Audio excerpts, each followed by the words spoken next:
को बेनूर कर देता है, वक्त नूर को बेनूर कर देता है।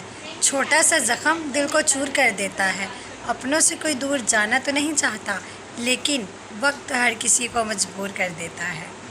हेलो फ्रेंड्स, अस्सलाम वालेकुम। कैसे हैं आप सब लोग? उम्मीद करते हैं बिल्कुल ठीक ठाक होंगे, अपने घरों में खुशहाल होंगे, आबाद होंगे। अल्लाह ताला आप सबको सलामत रखे और खुश रखे, अपने हिफ्ज़ ईमान में रखे।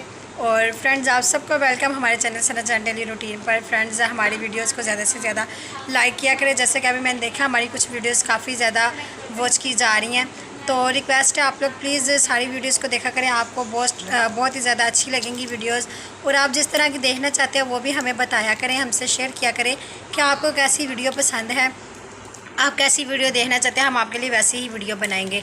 तो फ्रेंड्स, छोटी सी रिक्वेस्ट है आप लोगों से, हम ना बहुत ज़्यादा मेहनत कर रहे हैं, तो काइंडली आप लोग हमारी सपोर्ट करें। हमें ज़्यादा से ज़्यादा आप लोग हमारी वीडियोस वॉच किया करें और शेयर किया करें इन्हें ज़्यादा से ज़्यादा, और कोशिश किया करें कि अपने फ्रेंड्स से बोलें। आप लोग खुद भी सब्सक्राइब करके सब्सक्राइब ना किया करें, और ज़्यादा से ज़्यादा हमारी सपोर्ट करें। Thank you so much.